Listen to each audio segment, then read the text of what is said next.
پەنابەرانی ڕۆژئاوای کوردستان لە کەرکووک لا ڕێگەی تۆڕی میدیایی ڕووداوە داوای هاوکاری و باشکردنی ڕەوشی ژیانیان دەکەن. ئەوان دەڵێن وەک پەنابەر مامەڵەیان لەگەڵ ناکرێت و تا ئێستا نە حکومەت و نە هیچ ڕێکخراوێک بەدەنگیانەوە نەهاتوون و هاوکاری نەکردوون.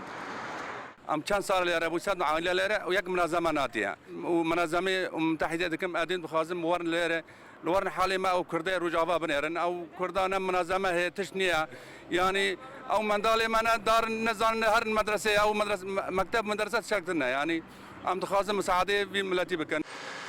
نەبوونی مۆڵەتی نیشتەجێبوون کێشەی زۆری بۆ ئەم پەنابەرانە دروست کردووە.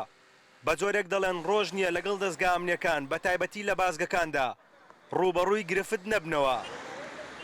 قال لك خلق هي ليرة مثلا بحاجتي او اقامه مثلا قال لك هي مثلا بين سكن بيوستام اما خوازن لاي حكومه اتوانا مثلا مساعده بكن ام خرجنا ليرة دانشتونا بين سكن بدا باقامه دروسي بكن اقامه قال لك اقامه نيه. ئەنجومەنی پارێزگای کەرکووک هۆکاری فەرامۆشکردنی پەنابەرانی ڕۆژئاوای کوردستان لە کەرکووک بۆ ئەوە دەگەڕێنێتەوە کە ئەوان وەک پەنابەر ناویان لە هەرێمی کوردستان تۆمار کراوە.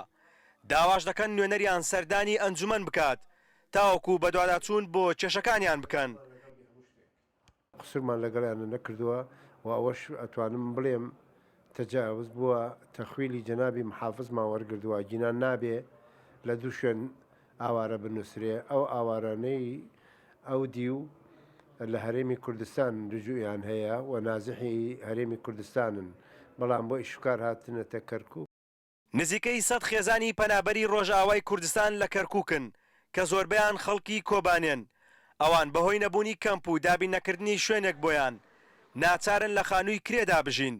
ئەمەش هێندەی دیکە ژیان و گوزەرانی سەخت کردوون.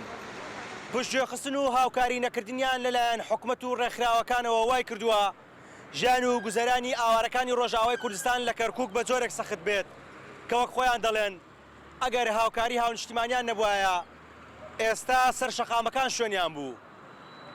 هەڵکەوت عەزیز ڕوودا و کەرکووک.